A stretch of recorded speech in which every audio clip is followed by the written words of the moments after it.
Charles from theChangeVlog. You asked for video responses, so I wanted to whip something up for you, get it out and get you a video response so that you can improve your future videos, as you mentioned.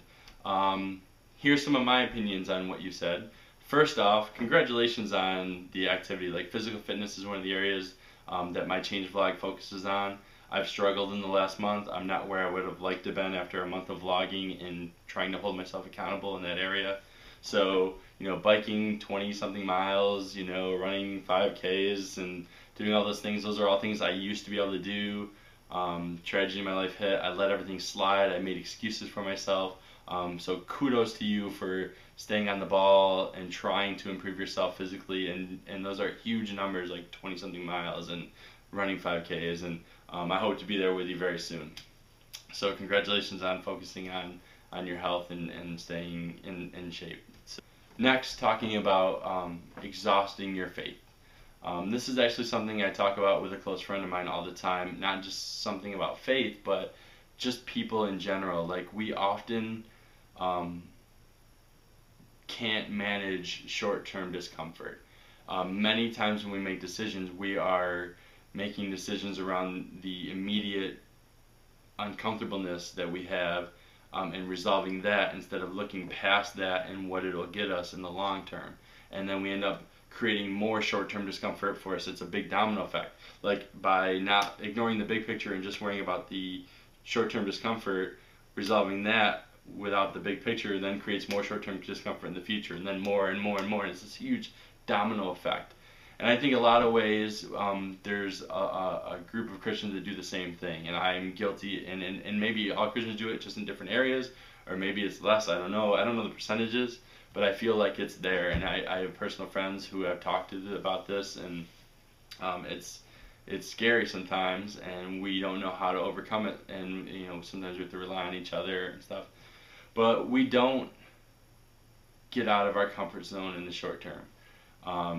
Maybe we're tired if we normally pray before bed and we come up one night and we're really tired and we just want to crash on the pillow, so we skip our prayer session. Or if we normally read the Bible with our spouse, at a certain time of day, but something calls that seems important in life, but really probably isn't.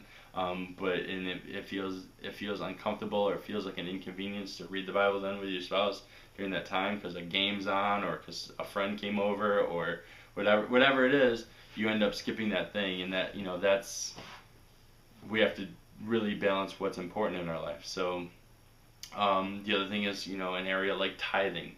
If you're tithing 10%, and this month that 10% will go, you've got an extra bill to pay this month, so that 10% means you'll have no spending money for the rest of the month. Maybe you don't tithe the 10%. Maybe you well, this month I'll do with 5.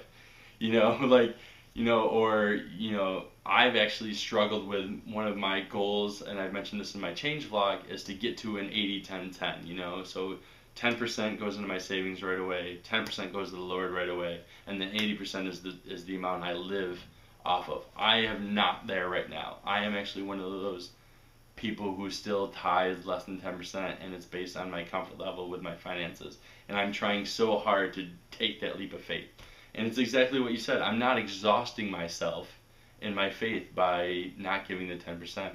I'm not exhausting myself by coming upstairs and in a time where I would normally write in my prayer journal, falling asleep on the pillow because I'm tired because I stayed up late editing a vlog, or the kids ran me around tonight, or I stressed from work and I'd rather just throw a movie on and go mindless instead of think about the things that I have to pray about.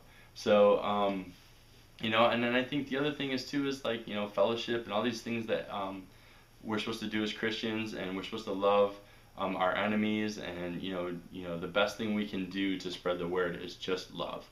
And I think sometimes that's really hard, and we don't exhaust ourselves in that area. Someone is rude to us at work. We don't offer that hand of love. We don't always do that, and we should, and we should exhaust ourselves in that manner. And it's tough. So it's really tough. We have to know what our human limits are, and God would never give us more than we can handle.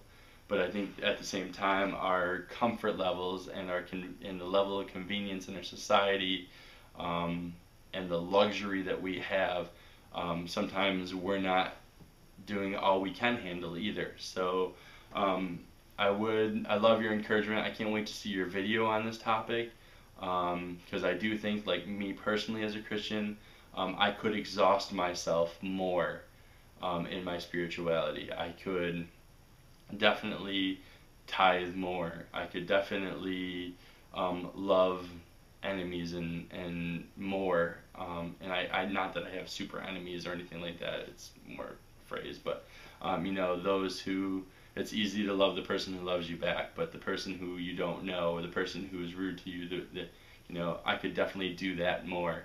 And I just, I could be more honest with myself and the Lord too, and just, sometimes I think that I catch myself being busy and caught up in the physical realm of our world, and not so much of the spirituality, and times where I may be complaining to a coworker or a family member, or whining, for lack of a better term.